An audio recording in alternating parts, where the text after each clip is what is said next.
Hello, ako po si Madam P at ito yung reading natin for the sign of Virgo, Sun, Moon, Rising, Venus, Jupiter, Virgo. Take only what resonates, guys. Hindi ito magre-resonate sa lahat. Unfortunately, hindi ko makuha lahat ng energy ng Virgo sa mundo. Pero okay lang yon. May mga next readings pa naman tayo. If you want na magpabook ng personal reading, available po yan sa aming Facebook page, Madam Space P Space pa sa dulo. Ayan. Kung hindi mo ma-search, ilagay mo hashtag Virgo Philippines. Ayan yung pwede mo i-search sa Facebook para madali mo siyang ma-search. Okay, so let's start. This is for the sign of Virgo, Sun, Moon, Rising, Venus, Jupiter, Virgo. Maraming salamat po sa mga nakasubscribe na patuloy na sumusuporta sa akin, mga nagko-comment dyan. Ayan, kung bago ka lang dito sa channel, hit the subscribe button, notification bell. Ma-appreciate ko lahat ng likes, comments, and share. Ayan. So, kahit sinasabi kong ikaw, love reading to. So, kahit sinasabi kong ikaw, pwedeng person mo yon.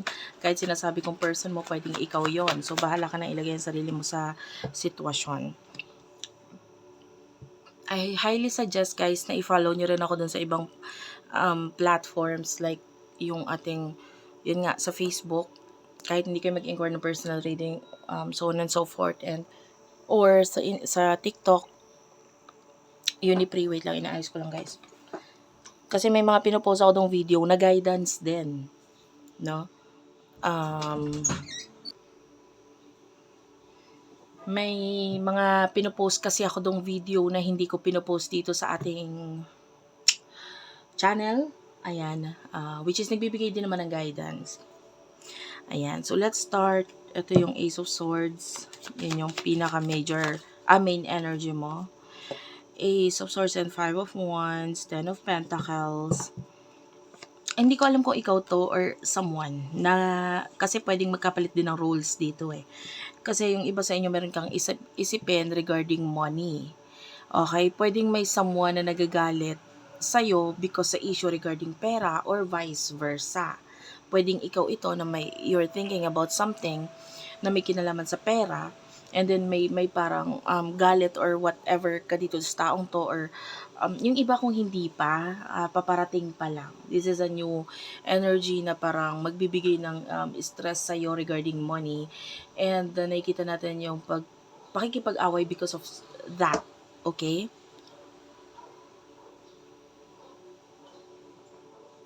So, may naiinis, yung iba sa inyo inggit. May naiinggit. And, lagi kang iniisip nitong person na to kasi yung energy niya, pwedeng dati na kayo nagkaroon. Kung hindi man literal na awayan, it could be of course pagdating sa negosyo, ganyan talaga eh. Yung iba pagdating sa business yan, may mga naiinggit sa'yo, may nagigalit sa'yo, bakit ikaw ganito, ganyan, tapos yung negosyo ko ganito, ganyan. So, pwedeng may comparison. Basta itong area na ito ay may pinatutungkulan na may kinalaman sa pera. Okay? So, this person is nai-stress siya. Yeah, yung iba, King of Wands is here. So, this is a business person. So, pwedeng nandun yung nagagalit siya because the Empress, you are gaining a lot of popularity, you are becoming famous, you are someone na you have a lot of options, tapos you are stable, pwedeng ganon, tapos ang daming gustong pumartner or ang daming naiengganyo sa'yo kung ito yung negosyo, no? Nagkakaroon ka ng mga clients, customers, or whatsoever na ganyan. Tapos, pwedeng sila, hindi nila na-accomplish yon. So, yung iba nga, high chance that this has something to do with business or career, ayan, trabaho mo, pero may inggit na namumuo or merong inggit or galit dito sa taong to. Be sure to wear your protection, guys. At kung ikaw ay negosyante, I highly suggest that you should put something sa iyong business, like ito, bigyan ko ng example. Yan, halimbawa yung mga ganito, evil eye, this is maganda sa negosyo. Ayan, pang display. Kami ang gumawa nito eh. This is resin. And hindi ko ina-advertise. Pero I'm just saying. Pero maganda maglagay nito, especially the evil eye. Ito kasi may mga kasama ng pampaswerte dito. No, ng mga herbs. But anyway, regarding sa'yo, I highly suggest that you put some kind of protection. Kahit hindi kayo sa akin bumili guys, basta sa, isa yun sa marirecommend ko, Evil Eye. Kahit sa iba kayo bumili, okay lang yun. Basta trusted yung pagbibilhan ninyo ha. Kasi remember, yung Evil Eye po ay nag-absorb yan ng negative energy. So, dun kayo sa mga trusted lang bibili. Okay? Kasi, anong silbi nun? Kung halimbawa, puno na ng negativity yung nabili mong product. Hindi siya okay. So, yan. So, of course, yung mga nag-a-avail sa akin, I make sure na bago ko ipaship yung product ay na-cleanse yan, na-bless yan, etc. So, anyway, ano yung main energy naman ng person mo? The main energy of your person, okay. Okay. 7 of Swords, umiiwas or lumalayo tong person na to. The moon is here. I feel like, the more na lumalayo siya, pwedeng the more na, mahirap para sa kanya. Kasi nakikita natin dito, Justice card. This is supposed to be honesty eh. Pero nakaramdaman ko yung energy dito ng siya, naka-reversal. So, nakukuha natin yung pagsisinungaling. Bago siya umiwas or bago siya lumayo, ay nagsinungaling siya sa'yo. Etong person na to. Maybe regarding sa kanyang emotions because the moon is here, which is in astrology, the moon is the planet na may kinalaman sa emotions. It rules emotions. So, pwedeng emotionally nagsinungaling siya sa'yo bago siya umiwas or bago siya lumayo. So, ito yung person na yun. This could be a person in the past, of course. The Two of Pentacles is here. So, ngayon, tinatry mong i-balance yung sarili mo. Maybe spiritually, maybe financially, tapos yung maybe your time, tinatry mong ayusin. Yung person that is there watching you. Okay? Watching you. Pero hindi mo siya napapansin or pwedeng wala kang pakialam sa kanya or hindi mo na siya napapansin because the moment na nag-walk away or nag-leave siya sa buhay mo, nandun yung acceptance na rin sa part mo na pwedeng, okay, part of you naging bitter ha. Don't get me wrong. Merong bitterness ako nakukuha. Pero that is part of life. Normal yung emotions na yun. Especially if this person is umalis sa buhay mo and then there's another person na involved. So, nandun yung naging bitter ka sa emotions mo sa kanya. Normal yon, part of yun talaga, part of you na paano mo i-handle yung ganong emotions, 'di ba? Pero nakayanan mo. At the moment that this person na umalis siya sa buhay mo, nandun yung pag-struggle mo with the Five of Wands kasi feeling mo ikaw na lang mag-isa, and then of course the changes na naidulot nitong pag-alis nitong taong ito, nandun yung kailangan mo siyang ma-cope or makayanan, 'di ba? I feel like naging tulong or malaki na naman ang naitulong niya pagdating sa kung paano ka makikiharap or paano mo lalabanan ng buhay. In the past, siya yung nag-balance sa'yo. Siya yung parang naging komportable ka nung nandyan siya. But then nung umalis siya, parang you have to do it by yourself. Pwedeng in the past, nagkaroon ka ng sandalan.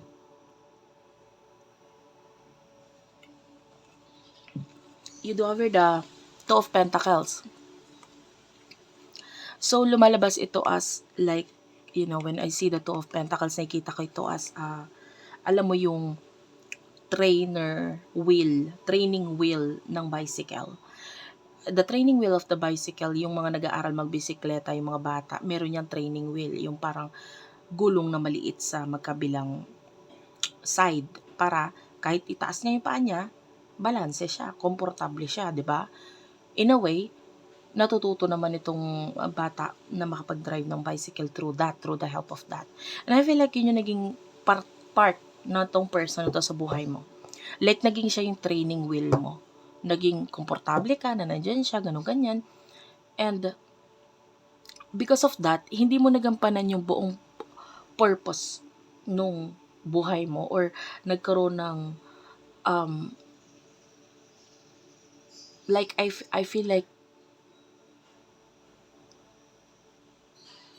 may mga parte sa buhay mo na akala mo hindi mo na kailangan dahil nandyan siya.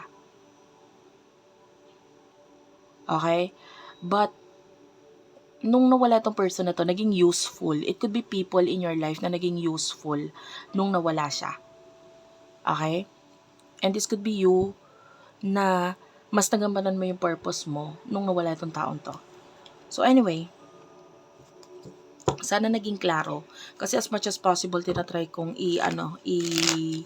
i-deliver yung message, no, sa inyo. And sana nailalagay mo yung buhay mo dito sa reading na ito. Maraming salamat guys. Natutuwa ako sa mga message. I really do love the messages na nare-receive ko yung mga nagko-comment sa akin. Yung iba, sinishare nila kung paano sila nakaka-relate sa reading. Nakakataba po ng puso. Maraming salamat. Alam mo ba't ko yun binanggit? Bigla ako nag-thank you. Kasi nararamdaman ko isa ka dun sa nanood ng, paulit-ulit or patuloy kang bumabalik-balik dito sa reading ko para mabigyan ng guidance. Kinuha mo na talaga ako as a living guide.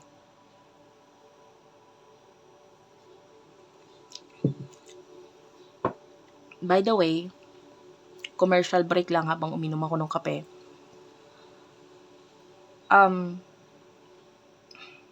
I already reached 100,000 followers dun sa aking Facebook page. Maraming salamat sa nag-follow dyan. May isi-share akong video sa inyo sa both TikTok, Instagram, at saka Facebook page namin. Doon ko yun ipopost. And maybe doon sa Unicorn Princess Tarot na channel. And the video is all about yung experience ko. Kasi for those of you, no, na hindi naka-follow talaga sa akin or bago pa lang, no, yung iba alam na nila to. Gusto kong i-share yung experience ko kung paano ako kinausap ng Panginoon. He talked to me. Literal, I heard His voice. Kaya gusto ko i-share yon, no? That was like years ago pa.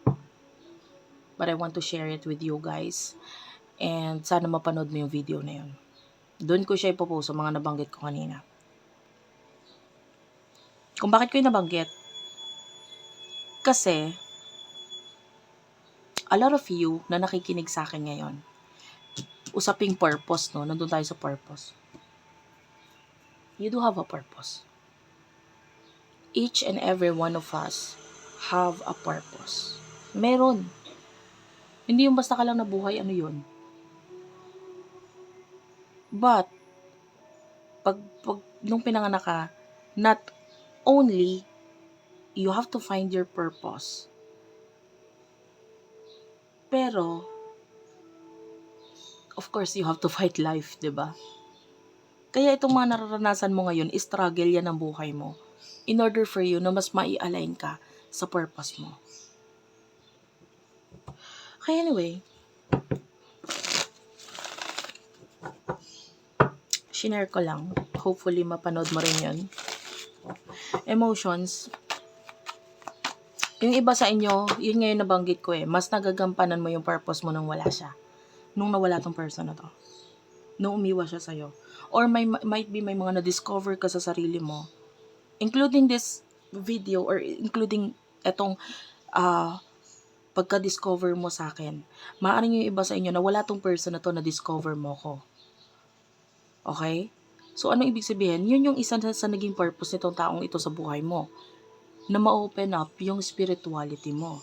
Yung kaalaman mo regarding spiritual matter. 'Di ba? Pwedeng yun Anyway, ano yung emotions niyo sa isa't isa? You do have your 5 of Cups and the Strength card. Part of you is malungkot.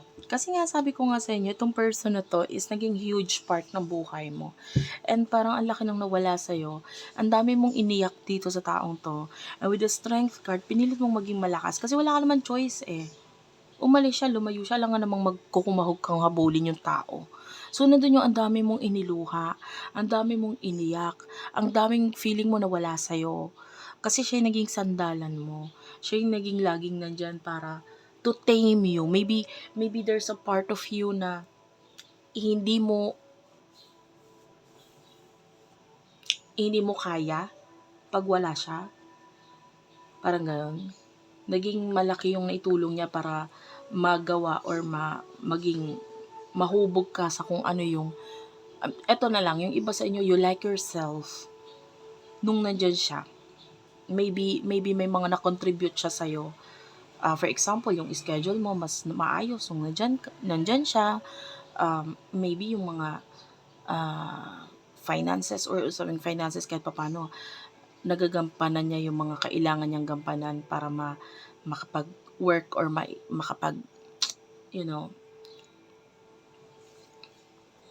maybe you do have shared responsibilities. And nung nawala siya, of course, naging sa'yo lahat. So, parang ganon.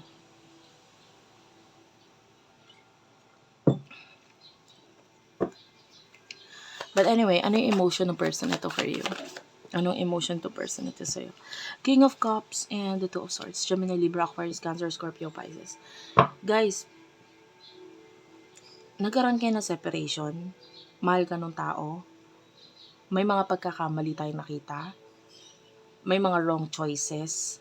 Decision kasi ng person na ito na maging hindi totoo sa sarili niya. That's the problem. It's not you. Hindi mo to kasalanan na umalis siya, of course. Nagkaroon siya ng, I feel like, tumahak siya sa direksyon na sinubok niya, pero hindi niya akalain na magiging ganun yung resulta. Nakakita ko ng mga, rumble letter na hindi ko maintindihan habang nire-read ko to. I don't know if it's Arabic or, anong tawag dito? Iba yung sulat eh. If you're familiar with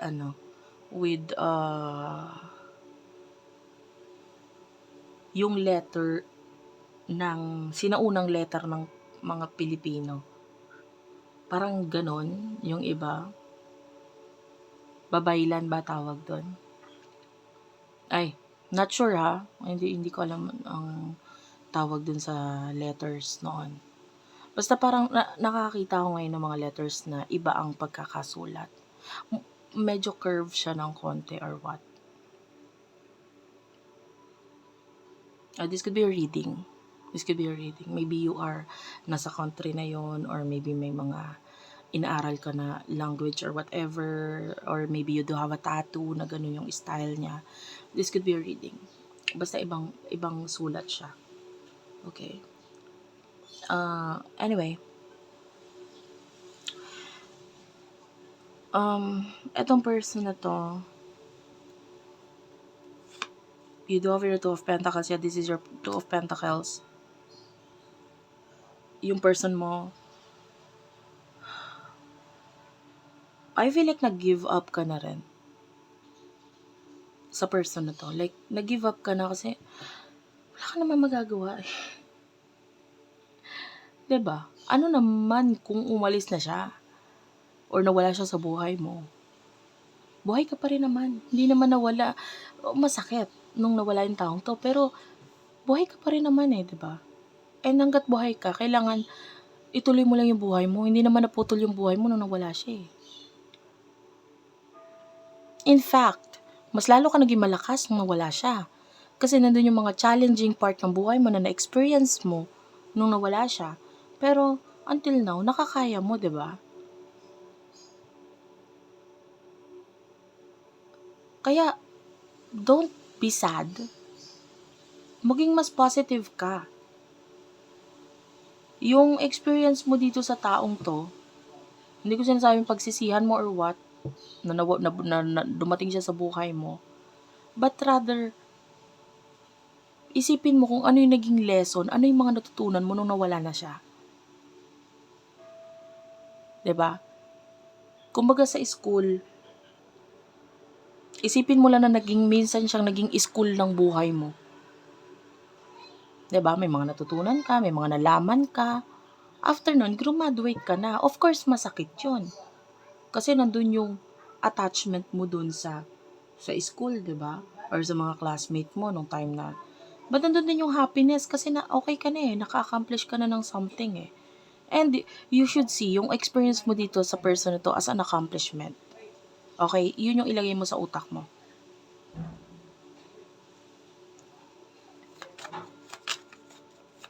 And then in the near future, what's in the near future for you? Sana nagiging malinaw ha kasi actually ang ang ano tawag dito, yung message na binibigay sa akin ngayon masyadong maano siya, malawak. Honestly. And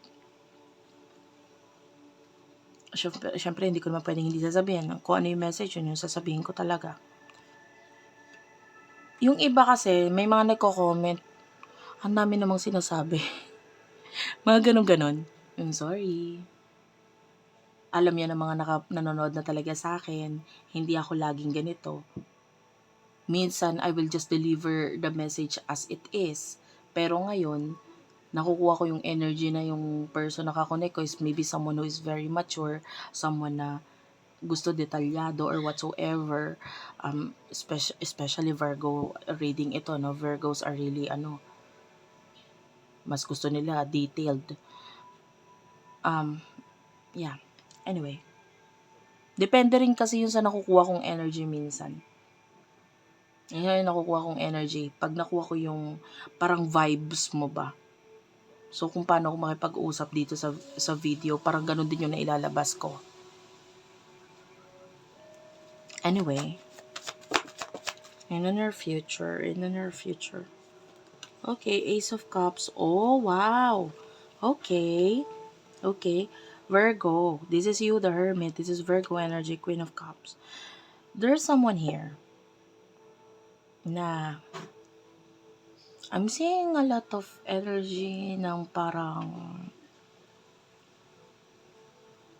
I'm not saying na ikaw ay widower or namatayan, no? Ng mahal sa buhay or ng asawa. Pero ganun yung vibes. Ganun yung vibes na nakukuha ko. Or ibig sabihin, dito sa buhay mo, pwedeng itong person na to, nandun yung acknowledgement, nandun yung acceptance. Pwedeng namatay na siya sa buhay mo.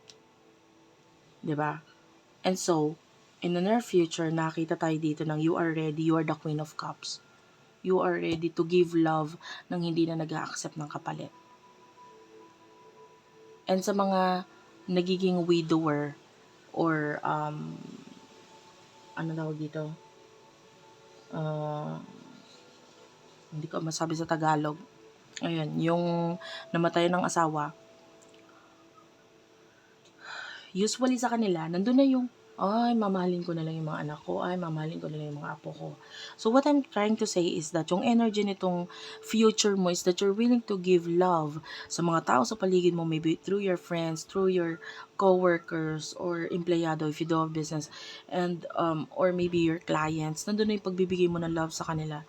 And then, you're not asking something in return na.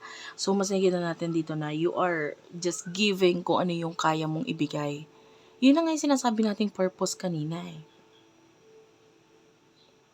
This is you. Ito yung mindset mo in the near future. This is you being mature enough. This is you na nandun yung mahal mo yung sarili mo, mahal mo yung buhay mo, mahal mo yung mga tao sa paligid mo, and yeah. Ngayon, the moment na inaccept mo yung sarili mo, yung purpose mo, the moment na inaccept mo na yung mga bagay na kaya mong ibigay without asking for something in return, nandito na yung new love for you. And honestly, yung iba sa inyo, this could be a person, spiritually, soulmate energy, Knight of Swords, High Priestess energy, and spiritually connected ka dito sa person na to. Yung iba naman hindi. It could be, hindi siya love energy. It could be may kinalaman sa child or children, Page of Pentacles, like there's a child na magiging involved sa buhay mo. Yun nga sabi ko sa yung iba sa inyo, this could be apo or anak na magbabalik sa iyo nung love na kailangan mo. 'Di ba? Ito yung moment na makaka-receive ka ng love na hindi yun yung love na gusto mo. Pero ito yung love na kailangan mo. And this love will be given to you by this Page of Pentacles. Yung iba, new person. Four of Wands energy. Nakita tayo ng stability, home, at peace. May structure yung love nitong taong to. Hindi lang siya basta love. This is something na magiging matibay sa buhay mo. Kumbaga, hindi, itong taong to, hindi ka lang niya mamahalin ngayon. Mamahalin ka niya bukas at magpakailanman. Yung energy.